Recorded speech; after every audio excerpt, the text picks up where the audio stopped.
பொண்ணுங்களுக்கு மீடியால இருக்க ஒரு இஷ்யூ அப்படின்னே வந்து சொல்லலாம். பிகாஸ் அவங்களுக்கு பயம் இருக்கும்ல, மீடியா பத்தி எல்லாத்துக்குமே ஒரு சின்ன சின்ன ஒப்பீனியன் வெளியே இருக்கு. But we people know that அப்படிலாம் கிடையாது, இங்க சேஃபா தான் இருக்கும், எல்லாம் நல்லா தான் இருக்கு அப்படிங்கிறது நமக்கு தெரியும். ஸோ பிகினிங்ல வந்து வெளியே இருக்கவங்க சொன்னதெல்லாம் கேட்டுட்டு இல்ல வேணாம் அதெல்லாம் செட் ஆகாது அப்படின்னு சொல்லலாம். பயங்கர அப்போஸ், கொஞ்சம் இதெல்லாம் கிடையாது, பயங்கர அப்போஸ். சூரியவம்சம் சரத்குமார் மாதிரி பொட்டியெல்லாம் வெளியே வீசி இதெல்லாம் ஒர்க் அவுட் ஆகாது. மீடியாவா வீடா, நான் இப்படி போறேன், எனக்கு மீடியா தான் வேணும்னு சொல்லிட்டு பொறுக்கி தூக்கி போட்டு ட்ரெஸ் எல்லாம் பொறிக்கும். அப்படியே உண்மையிலே நடந்ததாங்க இது? எங்க அதான் சொல்றேன், நீ சூரியவம்சம் சரத்குமார் மாதிரி. அதுக்கப்புறமா அவங்க கொஞ்சம் கொஞ்சமா புரிஞ்சுக்கிட்டாங்க. ஓகே, நீங்க சும்மா மெட்டஃபரா சொல்றீங்க.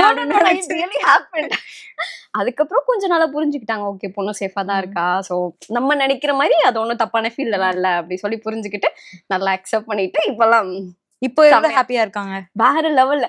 ஈவன் வந்து அம்மா கூப்பிட்டு சொல்லுவாங்க, சாமி இந்த காஸ்டியூம் நல்லா இல்ல, நாளைக்கு நீ வேற போடு அப்படி சொல்லி சொல்லுவாங்க. அந்த அளவுக்கு நல்ல சப்போர்ட். ஏன் இந்த சீன்ல கொஞ்சம் கம்மியா நடிச்சிருக்க போல, இன்னும் கொஞ்சம் நல்லா நடி, அந்த மாதிரி எல்லாம் வந்து செம சப்போர்ட் இப்போ.